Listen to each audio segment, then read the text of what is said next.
Le salon du Bourget édition 2025 qui ferme ses portes dimanche et la conjoncture demeure porteuse pour le secteur de l'aéronautique et de la défense. Bonjour Laurent. Bonjour David. Laurent Saillard, journaliste au magazine Le Revenu. Il y a moyen d'en profiter en bourse pour un secteur qui va bien. Oui David, il y a une forte demande dans l'aéronautique commerciale et dans la défense.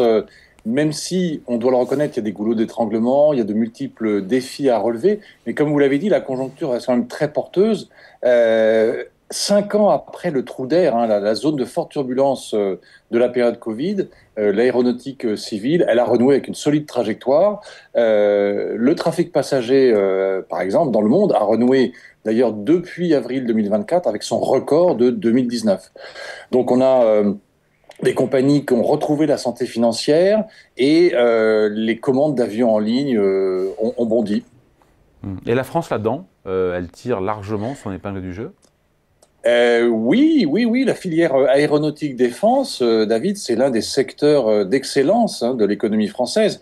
Le 55e Salon du Bourget, effectivement, qui a lieu tous les 2 ans, cette année du 16 au 22 juin, ça l'illustre bien. C'est une formidable vitrine. En 2025, on a eu 2400 exposants venant de 48 pays. Alors la France, oui, elle est le deuxième acteur au monde de l'industrie, de cette industrie après les États-Unis. La France a dégagé un excédent commercial de 29 milliards d'euros l'an passé. Alors en 2024, ce chiffre d'affaires, effectivement, était en croissance de 10%, à 77 milliards d'euros. Et David, en fait, la Bourse de Paris, elle compte 4 mastodontes dans l'aérospatial, un compartiment boursier qui affiche désormais une valorisation cumulée qui dépasse les 300 milliards d'euros. Et en plus, ces 4 dernières années, eh bien, on a constaté que ces grandes valeurs ont fait un parcours de haute volée, on va dire. Elles naviguent aujourd'hui d'ailleurs tout proche de leur sommet absolu. Alors, il faut quand même reconnaître que c'est moins le cas pour les petites et les moyennes capitalisations, mais en tout cas pour les grandes valeurs, c'est assez frappant. Ouais, avec des carnets de commandes qui sont largement garnis, une lisibilité encore une fois sur l'activité qui est assez incroyable, avec une montée en cadence, j'imagine, des productions qui doivent suivre. Oui, David, en fait, peu de secteurs sont dotés d'une telle visibilité. D'abord, il y a la demande des nouveaux avions qui reste forte. Donc, alors, soit pour remplacer les appareils vieillissants, soit pour étoffer les flottes. Mais les carnets de commandes combinés des grands avionneurs mondiaux, ils s'élèvent à 17 000 unités. Autrement dit, David, il faudra d'ailleurs 14 ans, 14 années pour les absorber au rythme actuel de livraison. Donc, ça veut dire que la capacité de production, elle devrait doubler quasiment sur la décennie. D'ailleurs, à titre d'exemple, rien qu'en 2024, en un an, le carnet de commandes, David, des 3 constructeurs d'appareils de plus de 100 places, donc l'européen Airbus, l'américain Boeing et le chinois Comac, s'était envolé de 18%. Donc, bien sûr, il y a des tensions multiples au niveau des fournisseurs, parce que voilà, les matériaux, le personnel, les questions d'inflation, l'énergie, enfin le coût de l'énergie, tout ça. Bon, en fait, ça s'améliore quand même. Alors, bien sûr, vous allez me dire, ah oui, mais alors la menace d'une guerre commerciale, bien sûr, ça peut affecter les chaînes d'approvisionnement, mais elles sont mondiales et elles sont interdépendantes. Et en même temps, tous ces carnets de commandes sont bien remplis et ils sont diversifiés à l'international, surtout. Donc, bonne santé pour l'aéronautique civile et puis retour en force, on le sait, pour la défense et le militaire. Oui, alors côté défense, la demande demeure soutenue. Elle est portée par une hausse significative des budgets militaires dans le monde. C'est un mouvement qui est favorisé par les conflits régionaux, hélas, mais aussi par la volonté d'autonomie, si j'ose dire, imposée un peu et accrue de l'Europe vis-à-vis des États-Unis, notamment à cause de la guerre en Ukraine. Mais bon, enfin, tout ça fait qu'on anticipe un doublement des budgets de la défense en Europe sur les 5 prochaines années. Voilà, avec encore une fois des géants français pour investir dans ce secteur de l'aéronautique et de la défense. Oui, alors l'investisseur, il peut suivre une douzaine de valeurs sur ce secteur qui sont cotées à Paris. Et surtout donc on va dire quatre géants qui sont Airbus, Dassault Aviation, Safran et Thales. Alors Airbus, d'abord, c'est quand même le leader mondial du secteur depuis 2021. Et le constructeur aéronautique européen, il tient son rang, alors que l'américain Boeing, on le sait, a du mal à sortir des turbulences. Alors Airbus semble mieux positionné que Boeing pour faire face à la menace des droits de douane américains, parce qu'il a une organisation décentralisée, il a des lignes d'assemblage en Europe, en Chine et aux États-Unis, et puis bien notamment, par exemple, quand on regarde avec l'A320, hein, c'est à la fois l'appareil le plus vendu et le plus rentable de sa gamme, et en fait, il arrive à bien monter en cadence. Alors bien sûr, bon, il y a des difficultés persistantes, c'est surtout du côté des fournisseurs, mais en fait, l'avionneur Airbus, il a une visibilité rare, parce qu'en fait, il a un carnet de commandes de 8700 avions à livrer, c'est-à-dire à peu près plus de 10 ans de production au rythme prévu cette année. Donc nous pensons qu'on peut encore acheter le titre Airbus avec un objectif de 195 euros. Voilà, donc pour Airbus, il y a aussi le motoriste, l'équipementier Safran. Oui, alors Safran, troisième équipementier aéronautique mondial, hein, et 2025, on a l'impression que ça va être à nouveau une année, la quatrième année consécutive de croissance interne à deux chiffres des revenus, une rentabilité quasiment voilà, dans les sommets. Et puis, bon, alors Safran reste porté par sa division propulsion, hein, et qui elle-même est tirée par les services de maintenance et les pièces de rechange pour les moteurs civils. Bon, il faut le dire, une marge opérationnelle qui est à plus de 50%. C'est une activité qui profite à plein en fait de la dynamique du trafic aérien dans le monde.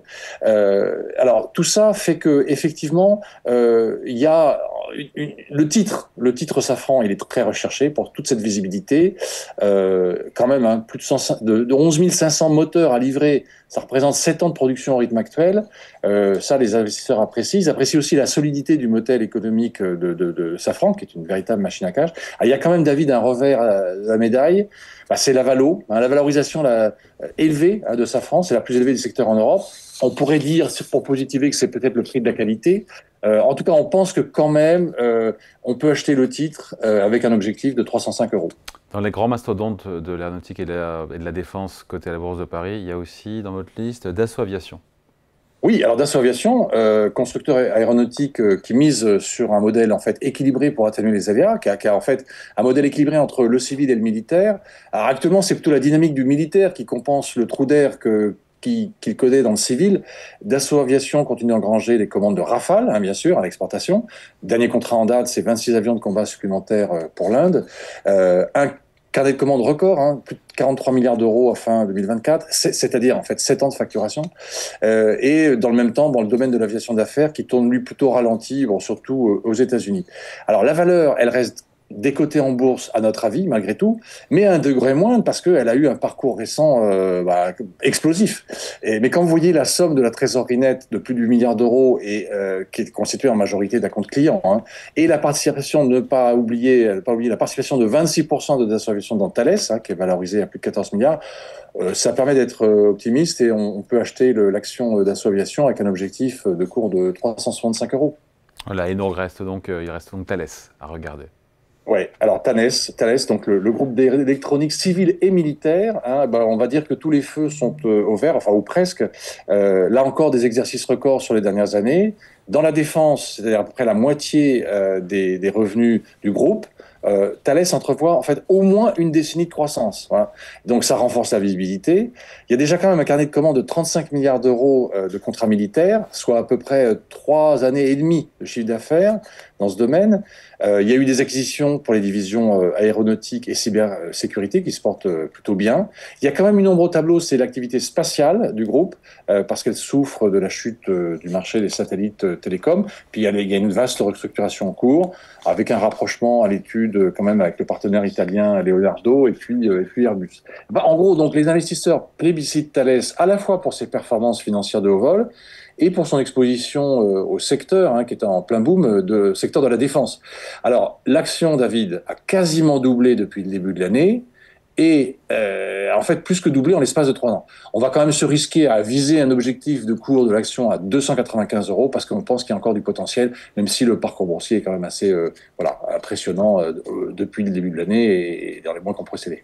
Laurent, avant de se quitter, qu'est-ce qu'on peut lire dans le revenu hebdo de cette semaine? On va découvrir ensemble écoutez, David, bien sûr, on revient sur le conflit israélo-iranien et puis qui se passe quand même malgré tout dans les derniers épisodes de la guerre commerciale. Donc ça fait beaucoup pour le moral des investisseurs. Et puis on fait un focus sur la Française des Jeux cette semaine et on revient sur des valeurs qu'on fait l'actualité cette semaine et notamment Fnac Darty, Renault et Kering. Les deux étant provisoirement indissociables avec effectivement le départ de Luca De Meo. Voilà, Fnac Darty, on a reçu d'ailleurs à retrouver en replay l'interview du directeur général de Fnac Darty, Enrique Martinez, qui était avec nous hier sur Boursorama. Merci beaucoup Laurent. Laurent Merci Saillard, David. journaliste au Revenu. Ciao, merci.